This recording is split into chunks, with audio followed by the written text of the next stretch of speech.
And we're back with another episode of Roots to Grooves. Welcome, everybody. Thank you for being here. We're super excited to be here out of Seattle, Washington at Signl Radio Studios. Across from me is the founder of Signl, Jay Purcell. Hello, everybody. Welcome. Another edition of Roots to Grooves. Who are we talking about today, Jay? You're Jesse Quigley. Did you say your name? Oh, I didn't say my name. My name is Jesse. There we go. Quigley. Yeah. And that is correct. That is right. We got our names right, and so we're off to a good start. Always a good start. And this week we are talking about Deerhunter. Yep, but not big game hunters out there with a rifle. Talking about a music band. And not the movie from a long time ago. Is that a movie? 70s movie, The Deerhunter, I think it's called, with Christopher Walken. Sounds like a scary movie. It's kind of, thriller-ish. Christopher Walken's always a little scary to look at. Definitely, yeah. But yeah, no, none of those. They are a band out of Atlanta, Georgia. Yeah, Atlanta, Georgia. Yeah, I think I said Athens on the. Athens is in Georgia. That's probably near Atlanta. Yeah. I think you're right, though. Athens is there. Yeah, we're kind of a low-key geography podcast. Yeah. We want to be. We hope to be one day. Yeah, exactly. So we'll get there. Yeah. But yeah, we're talking about Deerhunter. Mm-hmm. You can describe them as indie rock. Mm-hmm. Yeah. Very vaguely and generally, but they dive into styles like alternative, experimental rock, psychedelic rock, dream pop, post rock. Basically using drums, guitar, bass, and vocals, and some really cool production techniques about panning, and stuff like that. They have synths. Yeah, some synths. Yeah. They've had a few different members come in and out of the band, which we'll get into. They have like 6 or 7 LPs out. Yeah. The first of which coming out in 2007. Yeah. Or actually even earlier, I think like 2004, their first one came out. Yeah, yeah. Mm-hmm. So they've been around for a while. They've been consistent. A lot of critical acclaim. Mm-hmm. They've certainly wedged themselves into the psychedelic indie rock arena in the current music industry world. And I hadn't heard of them at all until you mentioned them. They kind of have a big following, and they're pretty good at the same time as maintaining their underground kind of residence. Yeah, definitely. So really good stuff, really consistent all the way through. Yeah. I discovered them, I think, Halcyon Digest. Okay. Which that's the one that's where I got into them. I was most excited to talk about that one. Yeah. And then since I discovered some of their other albums, and really good stuff all the way through. Yeah. Led by a charismatic frontman, Bradford Cox. Yeah. Other members, current members, we'll say current members first. Moses Archuleta on drums, percussion, some electronics. Lockett Pund, I think that's how you say it, Pund. I think so, yeah. Pundt, on guitar and sometimes lead vocals and on keyboards. John McKay, bass guitar, organ. He's been there since 2013. And Javier Morales on keyboards, piano, and saxophone. Yeah. Been there since 2016. And I think Bradford Cox, the vocalist, and Moses, the drummer, are the 2 founding members. Been there since the beginning. And I'm finally going to talk about the origin of their name first, instead of at the end of the podcast. Yeah, we usually just throw that in like, oh yeah, by the way. Apparently Deerhunter was just a suggestion by Moses, and Bradford didn't care what the band was called. Like he thought it wasn't. Just come up with anything, I don't care. I think because originally he thought it was just going to be another like art side project kind of thing, so he didn't really care. Apparently he despises the name now, but it's simultaneously a good name, and I don't care for it either. But I think if the music backs up, you can name your project any name. Yeah, exactly. Yeah. I don't think it really. I didn't think anything about the name when I saw it, and then I listened to the most latest album first. Why hasn't everything disappeared? I was didn't faze me the name at all, kind of thing. Yeah, I think it fits. Yeah. Well enough. Yeah. And it's kind of a good name. Yeah. Because of their kind of psychedelic, out of the box thinking. Yeah. And that name feels kind of out of the box. Yeah. For particularly what they're doing. Yeah. They describe themselves as ambient punk, which I think you can hear a lot of, at least for me, on their second album, Cryptograms. Yeah. That's really spacey, synthy, a lot of like long tracks on there kind of thing, a lot of atmosphere, a lot of ambience, yeah. But I think when they first started out, they were very like garage rock, noise, a lot of noise and mayhem, not very well organized sounding, but kind of in that very underground kind of way, you know, which 100%. is kind of cool. Yeah, 100%. because I think like sort of rewinding back a bit, they like their very first thing they released was called Deerhunter / Alphabet Split, which was an EP, 2005, and then the self-titled Deerhunter in 2004, which has a different name, which I don't think I can say because it has a very sort of offensive name. It's not PC. No, I mean, this came out almost 20 years ago. Yeah, and this word was more widely used at that time. Well, for people who don't know, it's turn it up, F word. F word being the derogatory term for gay people. Faggot. Yeah. Oh my God, you said it. I wasn't going to say it. It's history. The people got to know we're here to. It's history. We're not using that word. We're just describing what happened in history. And I think the reason they call it that is kind of like so Brandon, the lead singer, he is gay, and but I think it's really like he said someone shouted it out at a show or something like that, like turn it up, like when they're like playing live kind of thing. And he just like when they put the album out, they were like, oh, let's just call the album that. That's punk like, enough. Yeah, that's kind of punk. Yeah. Because he kind of has this. And we can talk about it a little bit more, but he kind of has this like don't give a fuck attitude about a lot of this stuff. He's very deep. He's very well versed in all of the things he's gotten into in terms of like the art that he follows and the music he follows. And he's got some very obscure references that he pulls out with like different names of cinematographers and classical musicians and all that sort of stuff. But he, at the same time, he also says that he doesn't like to put too much thought into all of this stuff. Like with Deerhunter, like, you know, he likes to say that he's kind of a rambling, fumbling person that doesn't really have an agenda of anything in particular or a vision for anything in particular. It just all sort of comes together organically out of the chaos kind of thing. Yeah, on the spot, in the moment, with the energy that he's feeling at that time. Yeah. I think on that strain, that's a good point. I think I heard him say, Cox, that is, I think he said he doesn't write lyrics beforehand. Oh, really? That's also kind of on the spot. Right. Okay. And just kind of stream of consciousness and kind of feels it out as he's recording it and whatever sounds good is kind of what he goes with. I know Damon Albarn does that a lot. Oh, yeah? I didn't know that. Yeah. Okay. That's kind of his style too. Yeah. So I've seen, which is cool. So because they put a lot of effort into the production and things are just placed just right to mingle with each other and to mesh and to sound really cool. Well, the like he also said, Brandon Cox, the singer, that he likes music that sounds more improvised. Like he mentioned like people like Sonic Youth and stuff like that. He said, oh, they probably actually thought out their music really well, but he said he likes it to sound like it's kind of organic, like a jam or something like that, versus something that's very like polished or put together kind of thing. Right? I think they do a good job of making it sound live and rough around the edges enough. Yeah. But obviously they put a lot of care into it. I don't know how you could say that they don't based on listening to the music. It just has that level of professionalism about it. Yeah. And so those two kind of sides of the spectrum, you get Deerhunter. Yeah. Which is really cool. Definitely. Yeah. One side note I'll just say off the top because it's in my notes right here.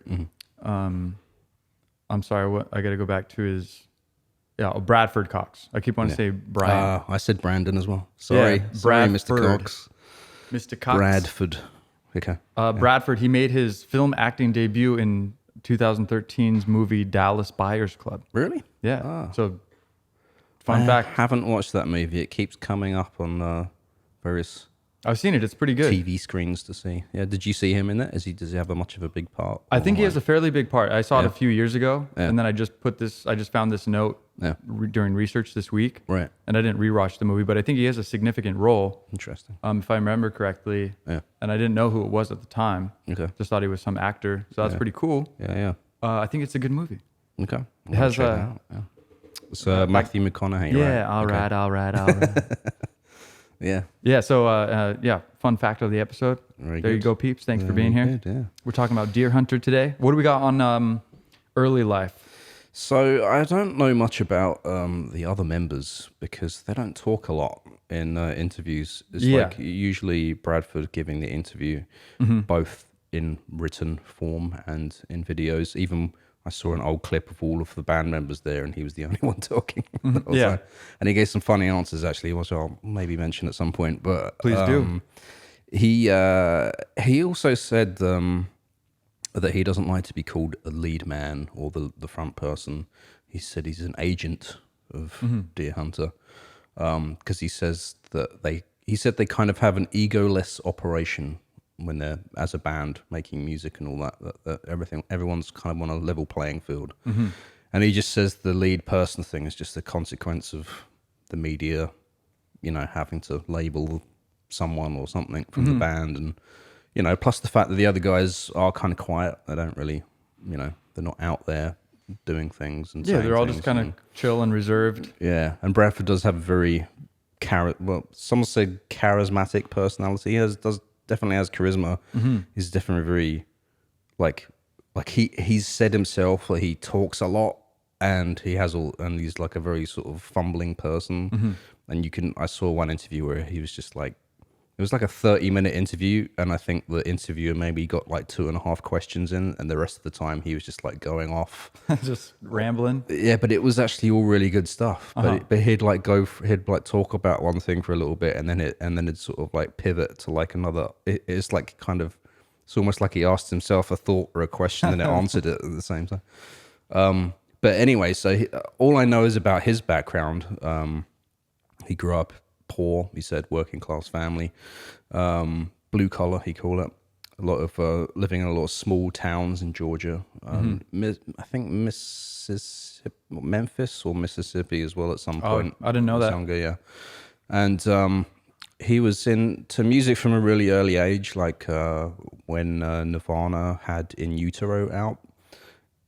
He used to do things like, because I think Kurt Cobain used to wear dresses sometimes, and so he said he used to like have this like I think it was like some kind of guitar that he plugged into a toy amp in his bedroom, and he'd be wearing a dress and he'd be jumping up and down in his bed like singing along to In Utero by Nirvana. Hell yeah. And he said, like, if anyone saw him do that at that time, he would have been devastated. Yeah. It's kind of a private moment sort of thing. 100%. But yeah, no, like, I think he was just from a very early age really into, like, Sonic Youth and Nirvana and a lot of sort of, like, grunge music, rock music of that era sort of thing. Because how old is he? Do we know how old he is? No. Okay. Nope. Okay. But, he's not that old. I mean, he's like probably 30s now. He's 39. 39. Okay. Yeah. Yeah. So yeah. So very young. Yeah. So like teens in the 90s and stuff like that. He's not a spring chicken. No. But he's just not. He's barely hitting not even middle age. Yeah. And he also said because people say, Deerhunter's been around for like what I guess at this point 20 years or something. Yeah, Just 2024 would be 20. like, I mean, Yeah. if they started in 2003 or so, something like that. Yeah. So, I mean, 20-ish. But he said he's been doing music for way longer than that. He said, before Deerhunter came out with their first things, he probably had another like 10 years of messing around with music. And he actually said that on their second album, Cryptograms, there are some songs on there that he wrote when he was 13 or 14 years old. So Yeah, so he seems like a guy who has a lot of ideas going all the time. Yeah, And he'd started pretty early, even though they weren't maybe finished tracks that were released. Yeah. He had ideas going from that moment he was jumping on the bed in a dress. Exactly. So that's when kind of that we could say the beginning of Deerhunter. Yeah. And then, somewhere along the line, he met Moses the drummer, who's been there since the beginning as well. And and he's the one who named the band. he's the one that named the band, Moses. And then from there, I think I don't know how they met the rest of the members. They did have some like original members. Their original bass player, Justin Bosworth. He played on Turn It Up. But unfortunately, the bad news is that Bosworth passed away in a skateboarding accident. Yeah. And he hit his head or something like that and, passed away. Rest in peace. Yeah, they said the band members aren't even really sure of the events that led to his accident, unfortunately. But he was there at the original founding since 2001. And I think he at least played on the EP. I read that somewhere, but I think but not on the debut album that they eventually did. Okay. So yeah, I mean, that's kind of a sad start to any project kind of thing. But they went on from there. And, it seemed like with little stoppage in their march. I think they were just like flowing, and so they did dedicate the first album to Justin in the linear notes. Back then you had linear notes, or like linear. How do you say that? I thought it was liner. Liner notes. I don't know. Yeah, not linear. Liner. I think liner notes. Yeah, album artwork notes or whatever. Yeah, they dedicated that album to him, and Bradford. Sorry. Oh my God. Bradford said he actually hates the first album, and he wishes that he kind of didn't dedicate it to him because he should have been dedicated on a better body of work or something like that.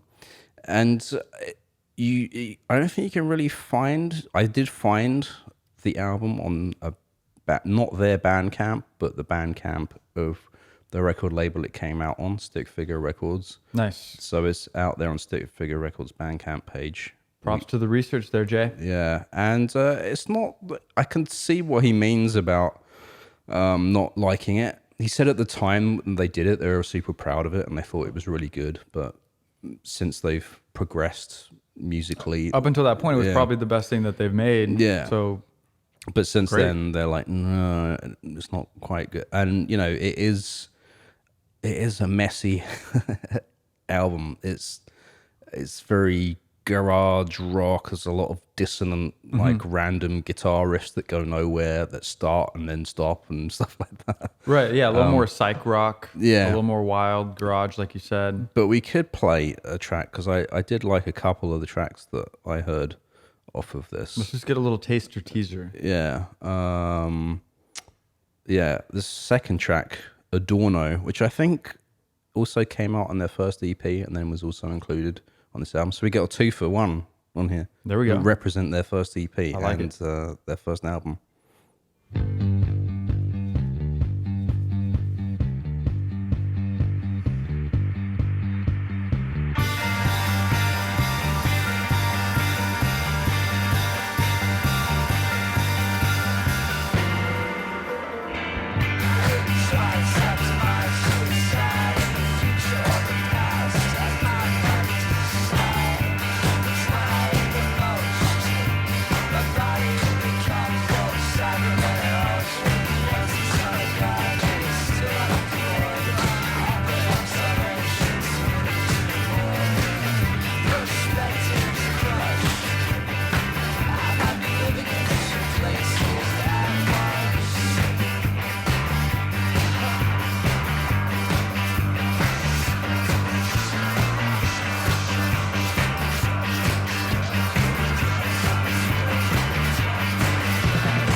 I thought we were just gonna do a taster teaser. Oh no, I played the whole thing.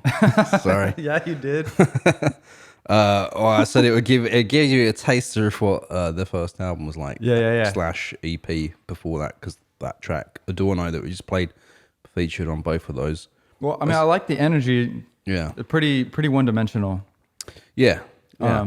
Yeah, it's like one sort of thing. Yeah, and that's probably like the most well put together song on it. They had another track on that called Oceans, which I thought was pretty good as well. But the rest of it, like I said, is very sort of chaotic. Yeah. Energy, like you could say. Yeah, it sounds like it. Yeah. But anyway, we got that there. And I think like with the case was with these first two pieces of work that because there's a guy called Nicholas Vernes, who's produced and mixed a lot of their albums, and he didn't produce those first two releases, but he mixed them because they were like sort of unsure about them at the time, and they were like, he said, just give me the tapes and I'll like mix it and stuff like that. And he was also there for the second album, Cryptograms, where he was present in the recording sessions versus not being present in the first two. And he said the first two were like pretty much recorded live with the band, like with hardly any overdubs at all, sort of thing. So yeah, I saw they recorded that Cryptograms in 2 days. Yeah, which is pretty quick. Eventually, we can go on to that. Yeah, 2007, I think that came out. Their second album, and I think their first album that Bradford was like actually pleased with. Was like, this is Deerhunter now. Like I have Turn It Up, F Word at 2004, and then Cryptograms 2005. Yeah. Okay. So I'm not super familiar with Cryptograms, but yeah, it's a stepping stone into their later work. Yeah, there's a lot more, like I said earlier at the top of the show, a lot more ambient synth. There's a lot more synths in there. There wasn't any synths in that track we just played. Yeah, I think this is where they found kind of their footing of where they wanted to go and kind of laid that direction down. Yeah, for where they're kind of pointing their feet. Yeah. So pretty good. I don't know any specific songs off of that.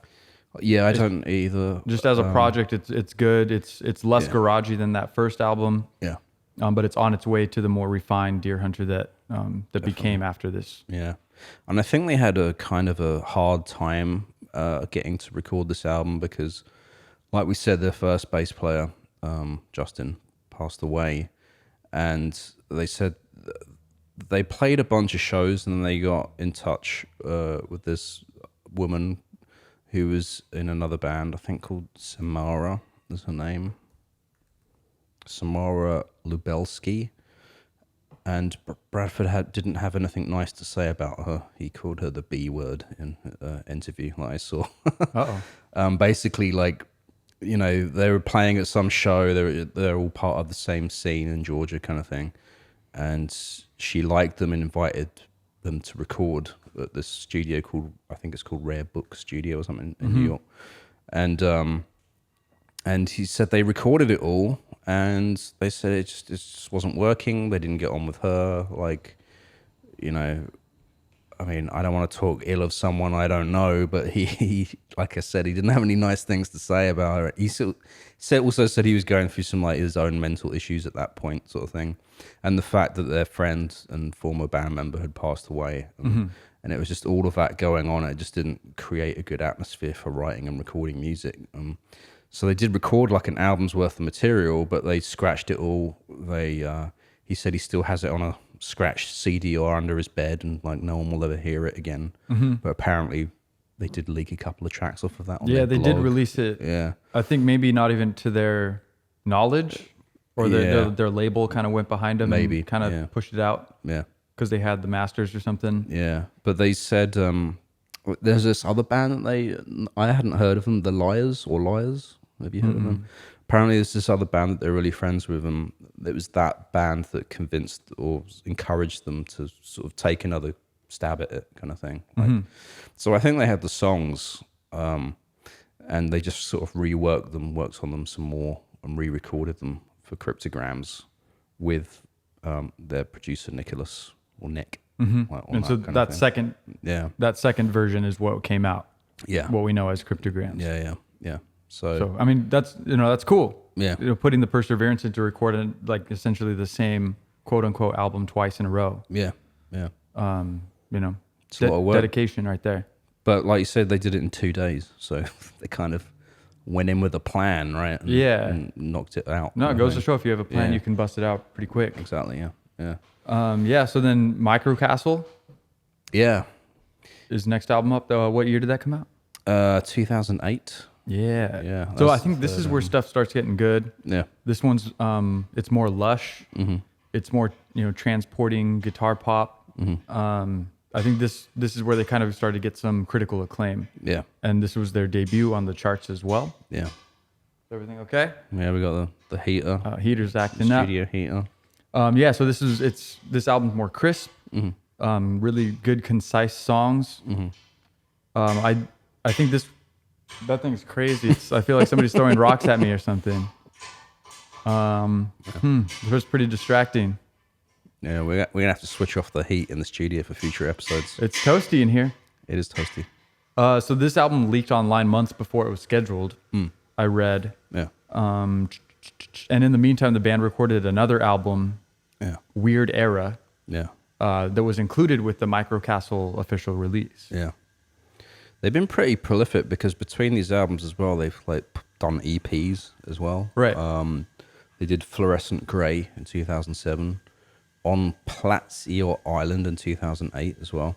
I think some of these they did straight to cassette and CDRs and were giving them out at shows and stuff like that, which is interesting. And I think at a later point in their career, they continue to do that as well because they feel like the albums aren't coming out quick enough for their fans, so they want to give them something back, which is interesting. If you're writing music and recording it, you're still I guess it's the album thing, right? For every artist we've talked about, they really put the album as an important thing to do. Yeah. Whether or not that's in the zeitgeist of what people care about or the way that people listen to music these days, the artists certainly still care about that. Yeah. About showing their body of work in a certain way. And I think also there's a few artists we've talked about like this, and I think on one of our last episodes as well. And Bradford had the same sort of outlook as well about music, about the streaming culture and stuff like that. And to build upon what we've said in previous episodes, Bradford said about this that there's no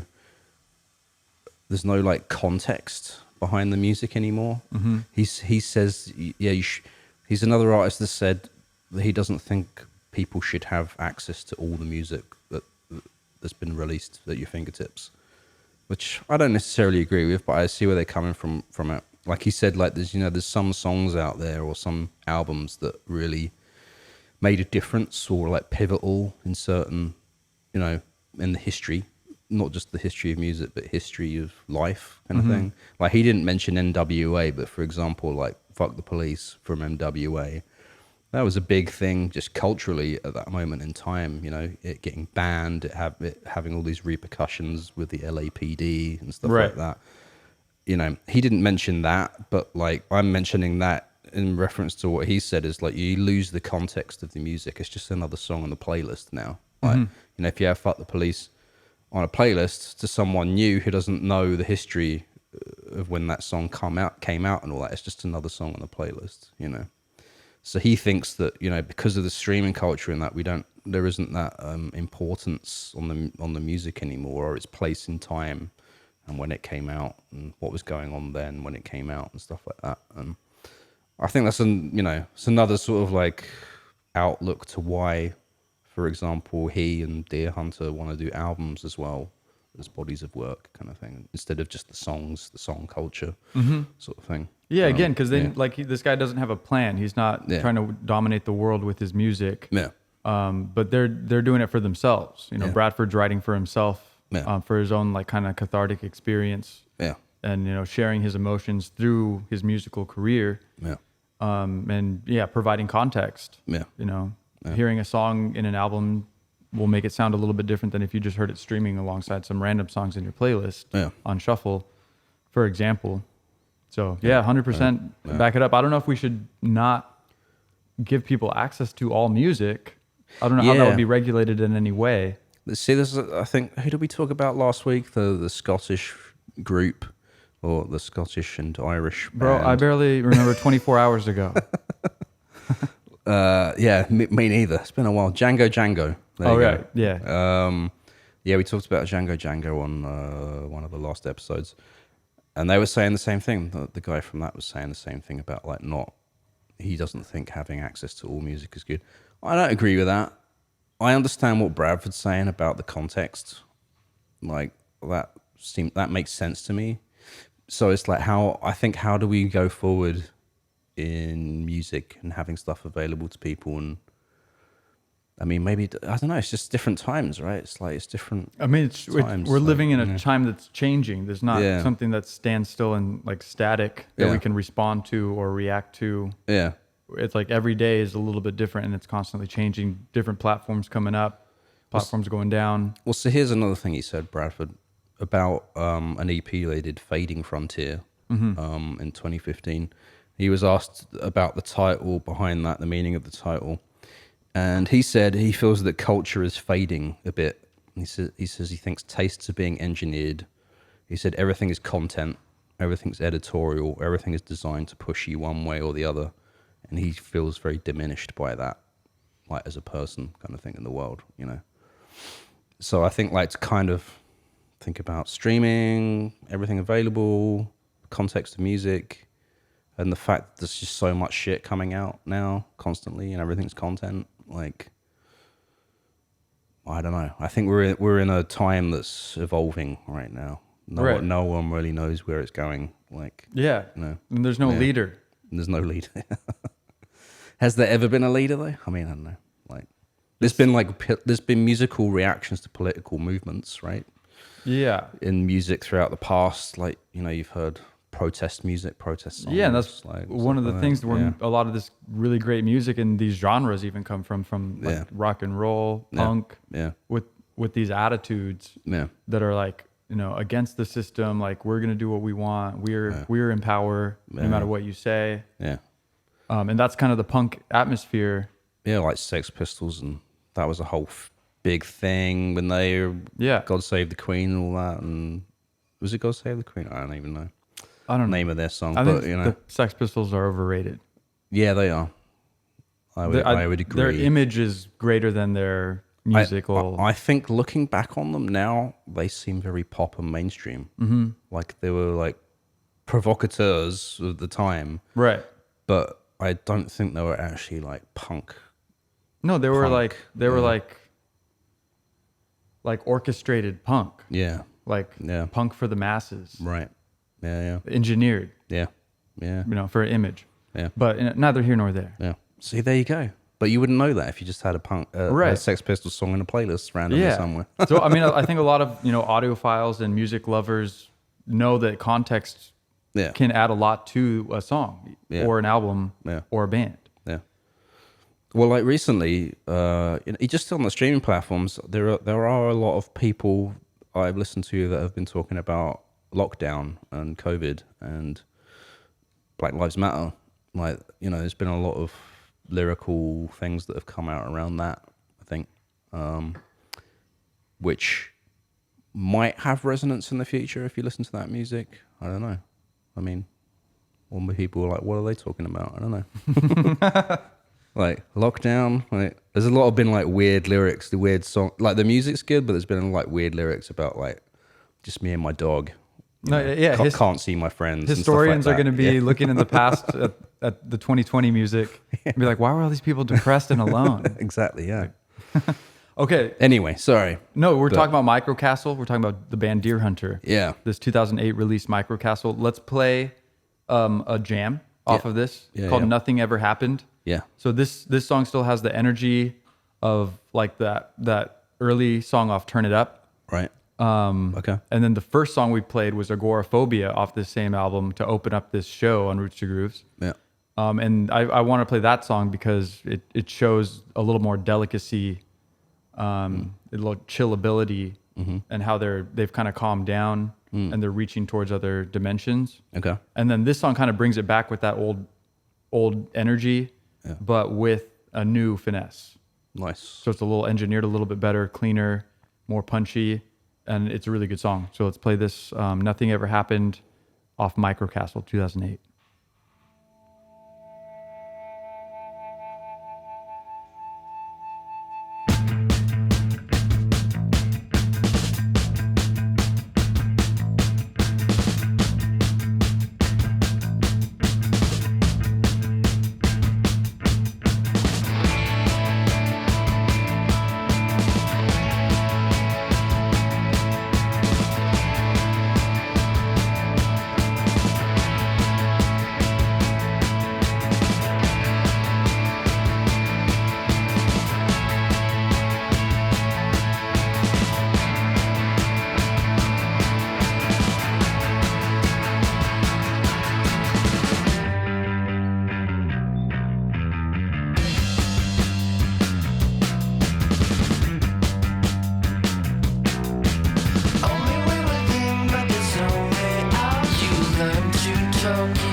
Just your eyes to the state of play. Focus on the depths that was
Nothing Ever Happened from Deerhunter on Microcastle album. Yeah. There was something interesting that Bradford said, and he said this before they made this album, so I want to see if you think it's true or not. Mm-hmm. He said, I decided completely that I want to say goodbye to the 80s references that kind of surfaced in our music. How do you feel about that comment when it comes to this album? Because I kind of, you could, in that last track, maybe see a little bit of that still. Yeah, I mean, a little bit of like the Smiths or, Yeah. you know, kind of like new wave music like The Cure or New Order kind of vibes a little bit. Yeah.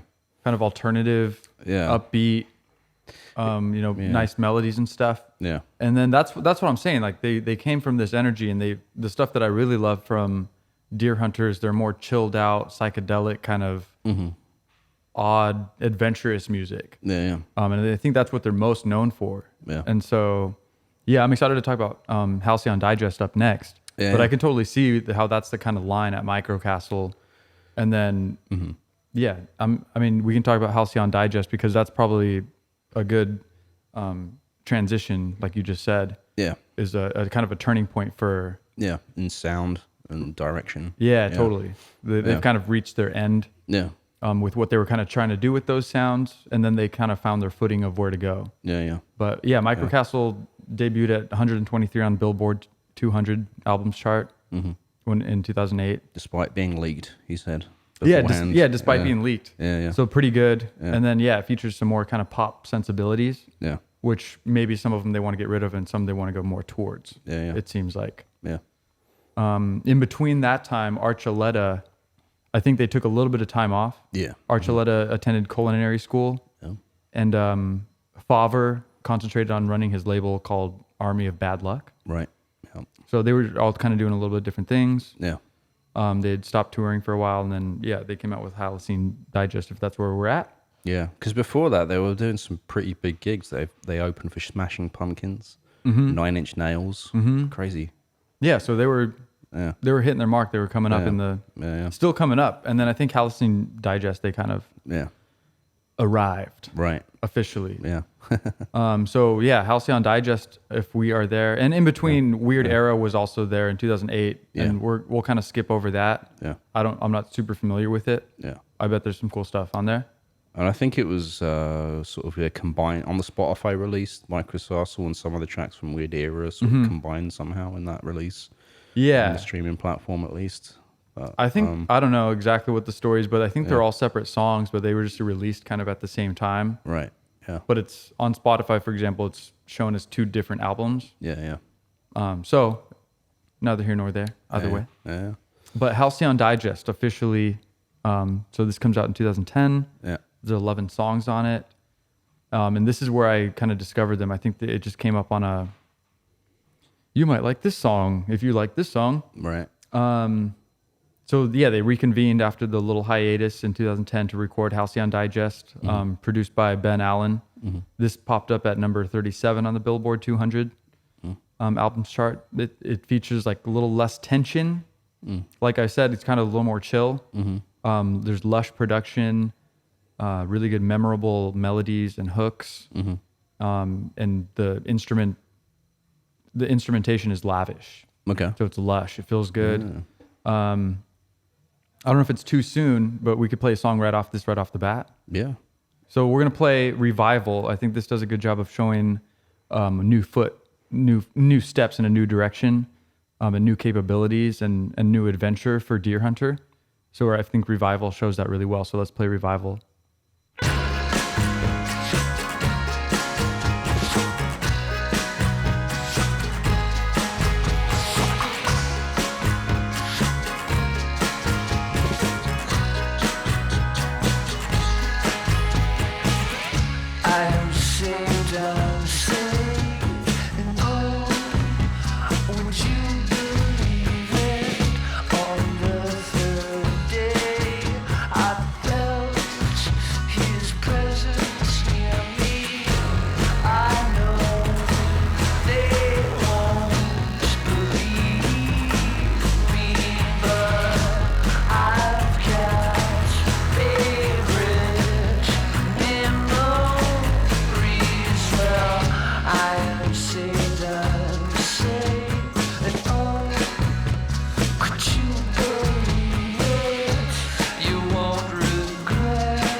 Was that a banjo in there somewhere in the mix? That's what I'm saying. It has some sort of kind of rustic kind of vibes. Yeah. Kind of Beach Boys vibes. But definitely sounds like a new direction to me.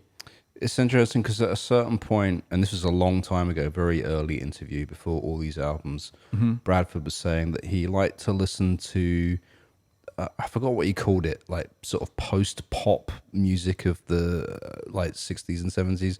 But for example, he specifically said like post-Beatles John Lennon, post-Beatles Paul McCartney, Bob Dylan after he had like put out some of his bigger hits sort of thing.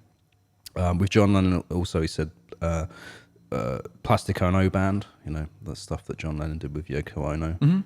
I can hear that a little bit in that track, a little bit, that sort of John Lennon vibe a little bit for me in that track. Yeah, no, I can totally see that. Yeah.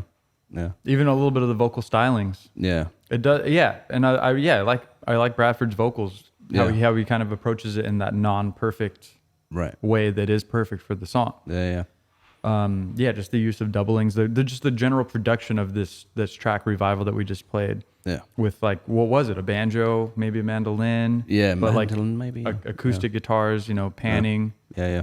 And it just sounds really kind of rich and lush, especially when it's in that bridge, like 3/4 of the way through, and it's like the drums cut out, but it's just jangling, and then the bass comes in and holds down the fort. And it just grooves, and it's really fun and interesting to listen to.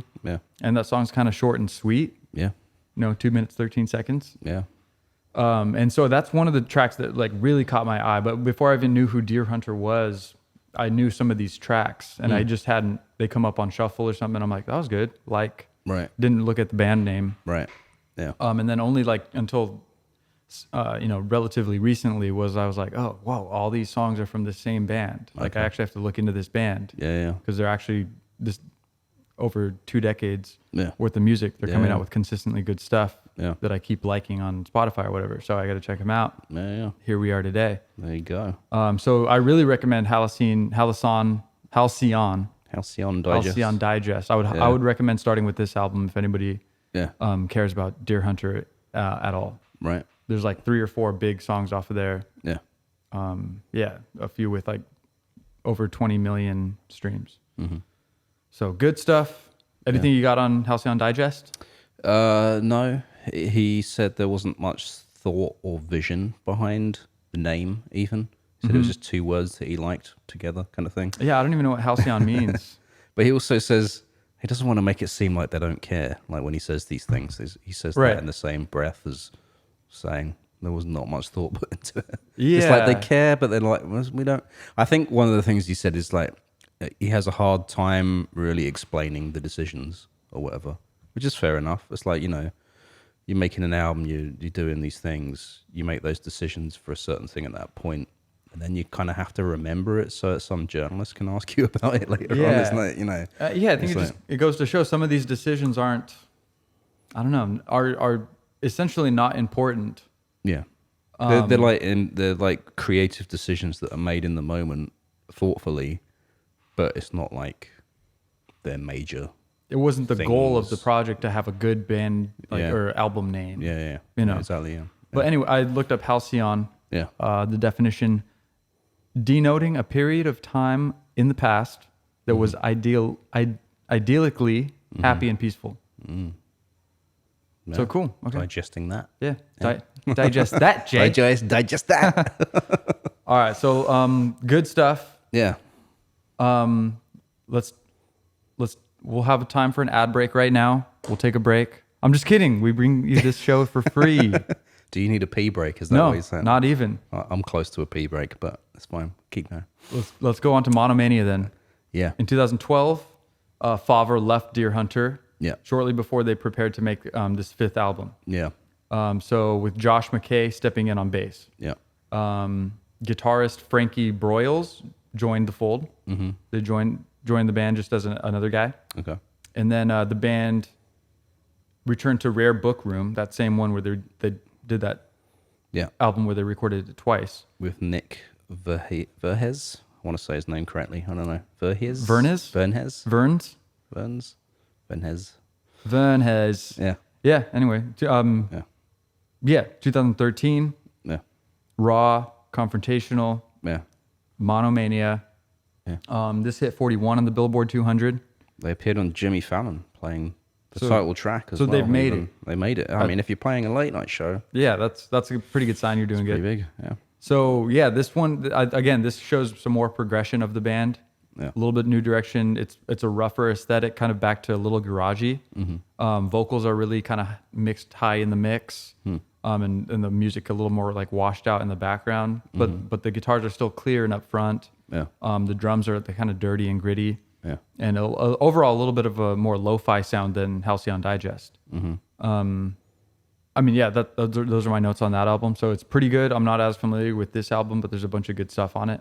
Yeah, they said, some press said that the album expanded on a darker and more disturbing sound, completed with treated tape recordings of rats and insects, exploring the themes of dissociation and mental illness. Yeah. This album. Yeah, and that pairs well with the album art. It just says Monomania, and it's kind of on like a neon. Yeah, neon sign on a brick wall. Yeah, just darkness in red, and darkness surrounds it. Yeah. So I can only imagine how Bradford was feeling during this time period. Can only imagine. Yeah. So that's 2013. Yeah. I guess, I mean, I don't have too much more to say on the album, but a big turn of events in December 2014, Bradford Cox was hit by a car and hospitalized for injuries. Yeah. He recovered. Yeah. And they continued to work on their next album, but I just wanted to throw that note in there. Yeah. And then they did do Fading Frontier in 2015. I was wrong earlier. I thought it was an EP, but it's an actual album, I think. Right? Oh, yeah. Fading As far as I know, Frontier. it's a full album. Yeah.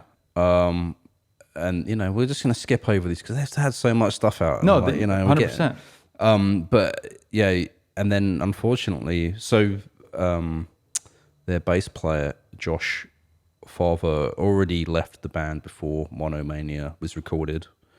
And, unfortunately, he passed away in 2018. And they don't know why. They said unexpectedly, and there was no cause of death. Yeah, I couldn't find out anything about that either. Yeah, I've tried to go look online since to see if there's anything been since about him written anywhere. But I mean, just to show, I mean, the adversity this band has gone through, like between members coming in and out. 2 deaths. Yeah, 2 deaths. Hospitalized. Getting hit by a car. Yeah. And they basically never stopped being prolific. They've continued to make music throughout all of this. Absolutely. Relatively consistently as anybody else in the game. Yeah. And so that is in itself impressive and a testament to the love of music, I would say. Yeah. Well, I think like Bradford said that at some point. It's like he said he'd never. Well, there's a few things about this. He said he never gave out demo tapes. He never wanted the attention of labels. He wasn't in it for that. He said he's always only ever wanted to entertain people, at any level, to make them feel happy or make them feel sad or whatever, just to entertain kind of thing. That's his motivation. And there was something actually very interesting that he said about that, about sort of ambition and aspiration. He said, if you think something's going to make or break you, like whatever it is you're working on, if it's going to make or break you, he said, then it will break you. Okay, nice. He said, like, aspiration and ambition aren't terrible qualities, but when they become the engine of what you're creating, that's a problem. Like, if you focus on that side of things, that's not the right motivation, and you're gonna fail. I mean, I think you said it. If you're focused anything at all on failing, if that's an option in your head, then that's what you're gonna manifest in. Or even success, Like, even thinking about either one of those things. This is going to be success or this is going to be a failure. Those are just like the wrong things. You shouldn't be doing it for that. You should be doing it for the passion, for the creativity, for whatever else it is. And it's not what you do, it's why you do it. Yeah, not focusing on the outcome, basically. And we've said this time and time again. I know you and I personally are on that same level. A lot of the artists we've talked about are as well. And we've seen evidence through talking about all of these artists that is true as well. Like, you can only really, you can only sustain something for a long period of time if you have true passion for it as well. Like the consistency aspect of doing all of this stuff. like whatever it is, doesn't necessarily have to be even music or creativity. Although I think it's more evident in doing music and doing creativity, these aspects that maybe you wouldn't think about in other aspects of doing other jobs or other careers, kind of thing. Yeah, It's more evident and in your face when it comes to it's so much more arbitrary and because I think subjective of what is success and what is not success. well, yeah, because it's so hard to like make a living if that's what you want to do out of music. Mm-hmm. Other people's judgment on playing music or doing that, a lot of people are like, oh, you should have a backup plan or something like that. Yeah. I'm going to be a professional musician. It's like, yeah, that sounds great, but maybe you should go train and do something else. Like a lot of these artists have said, if you have a backup plan, then that's what you're going to end up doing. Like, might as well just go, just do your backup. Go do that. Yeah. If that's what you want. Yeah. Well, that's another thing. Like Bradford was asked in an interview once, it's like, if you weren't doing music, what would you be doing? And he was like, well, he said, I've always worked. So that's not even a question. Like, he didn't say it in that way, but he didn't say it's not even a question, but it's like work outside of music. Yeah. He said because he said he came from a very poor background, that he said when he got to the age of that he wanted to get things or buy things, he had to work for it. Right. And he even forced some parental consent forms before he was legally able to work, so he could work at Wendy's so he got a job at Wendy's underage. Nice. Forced some papers just so he could do the job to get some money, kind of thing. Well, there you go. Yeah. And he said he also did vinyl signs. He'd cut out all the vinyl signs. He did do graphic design for people. Said he worked as a colorist in a film lab and stuff like that.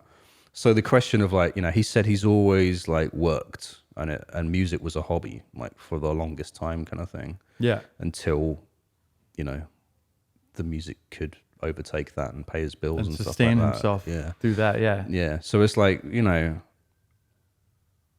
think he's one of those people who is doing music was never in doubt, never in question.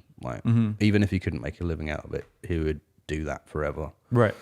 It just so happens that, he was able to, I think it's the same thing with idols we talked about a long time ago, because I just saw that episode recently, and they said about just the consistency thing, keeping your head down and doing the work and not looking up for gratitude or validation or any of these things. It's just if you put the effort in and you love what you're doing, something will come out of it at some point. Yeah, 100%. Yeah. I love it. Yeah. I love that energy. Yeah. And props on the research about finding out about Wendy's. Yeah, that was a very obscure little thing that Nice. he said, but I caught that and I was like, that's interesting. Yeah. Props to Jay, everybody. Look at that level of research. We love it. But there's gaps in my other knowledge. I don't know the full, especially with a band like Deerhunter that have been around for so long, with a lot of members, and a lot of those members' stories aren't publicly out there because they haven't publicly said anything on the record. Yeah, they don't. So they're not terribly outspoken. No, or attention seeking in any way. No, and Bradford Cox isn't, I don't think, attention seeking either. It's just his natural personality as he talks a lot. And he's described as charismatic. Yeah. So he just kind of, that energy overflows into other people. Yeah. So good for him. Yeah. Fading Frontier. I think this album is pretty sleek. It's clean presentation. It's pretty commercially appealing, but I think it doesn't quite have as much creativity or adventure as some of the other releases. But overall, very good. And then 2019, Josh Favre died at 39. So rest in peace. Yeah. And then brings us up to the present, or as far as Deerhunter is, far as releases go, presently, 2019 was their latest release. Yeah. Their release was entitled "Why Hasn't Everything Already Disappeared?" Yeah. That's their 8th album, the first official album to feature the keyboardist and saxophonist Javier Morales. Yeah, there's a lot of sax on this album. So that's pretty cool. Yeah. That's a new thing, and I think sax could be done the right way. It's very psychedelic. Yeah, it's a good instrument. You got to use it in the right way. I think we talked about that a lot. Yeah, saxophone, use of saxophone in music. It could be overdone very quickly. Yeah. It could be a little overwhelming. Yeah. But it featured this album. And lots of synths, as well, on this album. I noticed sax and synths. Sax and synths. Yeah. Synthy sax. Sax. Just made that up, guys. Thank you. Not to interrupt. Sorry, you're going to say something. Oh, just this album also featured collaboration with Kate LeBon and the producer of Halcyon Digest, Ben Allen. Yeah. So cool. Couple notes. Yeah, I don't know. Some people were saying this is a little bland. There's like middling instrumentals. So this is the first thing I ever heard of Deerhunter. Oh, you started here? Because I saw they had such a big catalog. Right. I thought that you might have come across them on their most recent things. Oh, okay. Yeah, no, totally opposite. Yeah, so I came in the middle, basically. middle, yeah, and which is good to know. But yeah, I listened to this album first all the way through, and it's interesting because like they said at a certain point they're trying to get rid of the '80s thing, but it's still there. That there's this one track, Greenpoint Gothic. Sorry, Greenpoint Gothic. That's one of my highlights for this album. Sound reminds me a lot of Gary Newman Cars. Nice, yeah, and then this is like a Strokes sort of vibe a little bit for me as well. Yeah, or Julian Casablancas type of thing. Yeah, and 60s pop I got from this as well. Still like throughout this album, which is some great influence to have. Yeah. I mean, I'm gonna have to go listen to it after you just said that. I'm like, now I want to listen to that. Yeah. Well, I don't know. Should we play the track off that? Yeah, I picked out a couple of picks, but well, should we close out with that? Should track? we close out? Yeah, I was gonna say. Yeah, let's play that. I think that's all I got on Deerhunter.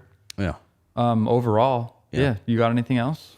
No, great find. I would say to the people out there, look up some Bradford. Oh my God, sorry. Bradford Cox. Bradford, we love you. We apologize. It's looks written down. It's very easy to misread it. I would say go look up some of his interviews because he's got a lot to say and he's a very interesting person. And he talks a lot. Like I feel like I might get a little bit exhausted if I was around him in person all the time. Being in the band or whatever. But the thing is, though, everything he says is actually very, very interesting. There's this one interview he did with some radio station. I think it was KCRW or something like that. He's just, it's just like the way his mind works and the references and the ideas and the concepts he talks about. Yeah. It's just like really interesting. And a lot of the comments I saw on the YouTube is like, oh, this is like a true artist. Like, this is, I think when people talk about charisma, they talk about like sort of like actually this is like a very interesting person in the world right now that's like doing things, and we should kind of like listen to what he has to say, his perspective on these things, kind of thing. So I think he's got some sort of attraction to him. He's on some awesome wavelength. So I think a lot of people can, he communicates that to people through his music. His music, through just his interviews, him talking himself. So like you said, interesting guy. He also has another project called Atlas Sound. His own solo project, which has quite a bit of music and it's good stuff. Doesn't he like co-write or write for other projects as well? Maybe or something I heard. I think he does. A lot of side projects or something like that. I think so. And I didn't look too deep into those. Just concentrating on Deerhunter, but 100%. I think he's prolific and he works with other artists. So there's definitely more stuff out there. With Bradford on it, let alone the other band members. So do some exploring. If there's anything cool that you guys know about that we don't, and we didn't say anything about it, let us know that we should listen to. Any comments, corrections? We love those. So far, on the audio only end of things, King Crawl is the most listened to episode that we've ever done for some reason. It's followed by Krungbin, which is our first ever episode, which is very cool. And it's interesting to go and look back. It's like we've improved, but I feel like we were just like already on it on episode 1 for some reason. There was something about it, some magic in the air or something. Roots to Grooves is magical, man. What can we say? We just stumbled upon something great. And Men I Trust, but a lot of people have been checking that out. Actually, this is on as ad lib, but my 2 favorite episodes so far, I think, content wise, discussion wise, is Actress and Courtney Barnett. And maybe Idols, but those Actress was very interesting, especially because we didn't do the research for the right artist that we meant to. Well, we did, but I suggested an artist that I thought it was I see. I can't remember the name of the band. That's the problem. But we did do a show on the band, like Simple. Eventually, yeah, we did do that with the duo that liked to watch movies in bed together. Yeah. I can't remember the name. Still Corners. Sorry. Yeah, you got it. You got it. I had no idea why I That's mixed who you thought. Still Corners, and I think it was because I was listening to those two things at the same point in time, and it was like 5 years ago that I was discovered those artists, and I just like in my memory mixed up the names and the album covers or something like that. Just confidently mixed it up and was like, let's do Actress. So, yeah, but we did them both. But it was good. Accidents. Get happy accident. That was a happy accident. You just go with the flow and something great happened. That was a great episode. It was really fun to record. Yeah. A lot of good stuff in there. Check that one out. Yeah. If you got anything to hit us up about, hit us up at the email. Roots to Grooves at signalradio.com, SIGNL radio.com. Rootstogrooves.com for every episode, video and audio from there. For free. We bring you no ads. No ads, no nothing, no plugs, just no love. nothing. Just love. Yeah. Yeah. Thank you. And I want to close out with one of these tracks that I liked from the most recent Deerhunter album, Why Hasn't Everything Already Disappeared? Oh, I thought you were going to play Greenpoint. Oh, I could play Greenpoint. Yeah, I was going to play Element, but let me play Greenpoint. Play whatever one you want. I'm out. I'm gone. Well, Greenpoint's like an instrumental, I think. No, play whatever you want. Okay, we're going to do a plug for Deerhunter. Go check out this album and listen to Greenpoint, and let us know via email or in the comments if you think it sounds like Gary Newman Cars. But instead of playing that track right now, to keep things very interesting, I'm going to play Element. Element. All right. Well, this has been Roots to Grooves. I'm Jesse. I'm Jay. And this is Roots to Grooves, Seattle, Washington. We thank you for being here. We're here for you guys to learn and to grow. Yeah. We'll catch you next time. Thank you.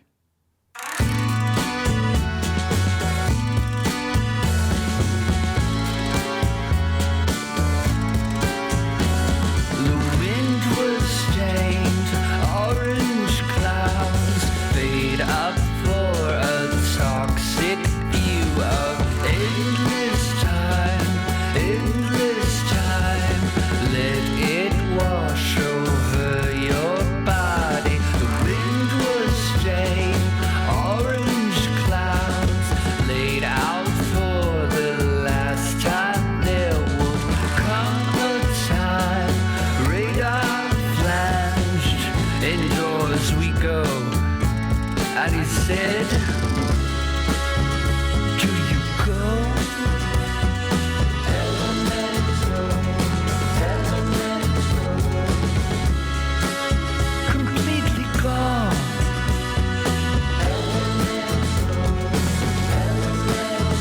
Elements,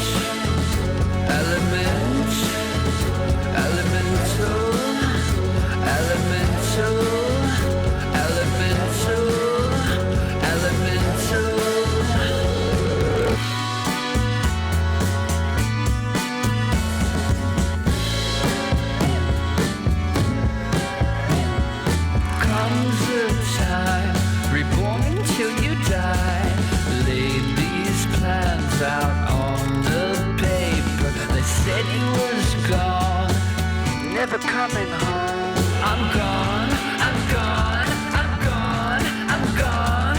Cancer was laid out in lines. The road was wide, the road was silent. Couldn't call for all those lives spent surviving for that final day. Down. Elemental. Fire, wind, water. Elemental.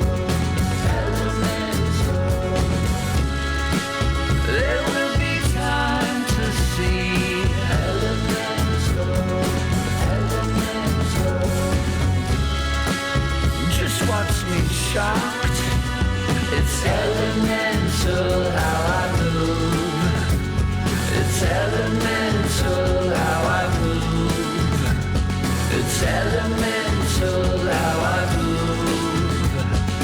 elemental how I move.